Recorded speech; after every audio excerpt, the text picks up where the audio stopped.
Hi, I'm Amy, a second year PhD student at the University of East Anglia. I'm going to talk a little bit about my experience of doing a PhD during the pandemic, things that have been difficult, and things that I've found supported my mental health and well-being during this time. So doing a PhD has previously been understood to potentially be quite an isolating experience. Often you're working independently on topics that you're becoming a specialist in, moving away from support networks, family or friends to undertake your doctorate. I think the pandemic increased isolation for a lot of people. I personally found it very isolating. I just moved to a new city, away from familiar places and people. Trying to build friendships and rapport with other PhD students while managing the start of my own PhD was very difficult. I also felt very isolated, as my partner worked in a care home, so he was out of the flat for 14 hours a day, so I was often alone.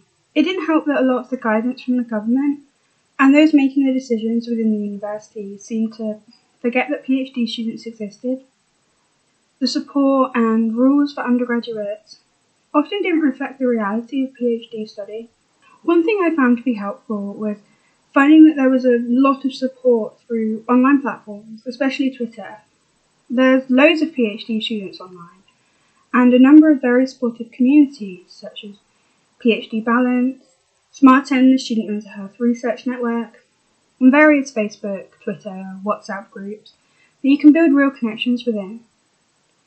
I also made a real effort to not allow myself to become isolated from nature. I lived in a tiny studio flat without a garden or proper natural light, and this very quickly had an impact on my mental health. And I knew that being around nature and observing the growth and change of it was a positive influence on my well-being. I made sure to try and go for a walk every day where I could fit it into my schedule. Something a lot of PhD students can struggle with is perfectionism and imposter syndrome. The idea that you're not really good enough to be where you are, and somehow people will find this out and everything will come tumbling down. Doing a PhD means you're highly motivated and you can work at a high level. So it's no surprise that many of us feel immense pressure to do the best work and push ourselves very, very hard. It can be difficult to know where the line between doing your best and pushing yourself past the limit lies. During the pandemic, this only increased for me. There were suddenly seminars and conferences online that I wouldn't have been able to attend if they were in person. There were new initiatives starting to help support the pandemic response efforts. I wanted to do everything and be everything to everyone, and that really wasn't healthy for my mental well-being. I learned that it's important to remember that you're doing a PhD, but you're not your PhD. The amount of hours that you work in a day, the feedback that you get on drafts, rejections from journals, etc. None of this says anything about who you are as a person. If you think about the people you love most in life, it's not because they can work 12-hour days, or because they can meet word count for an article first try, or because they can publish in high-impact journals.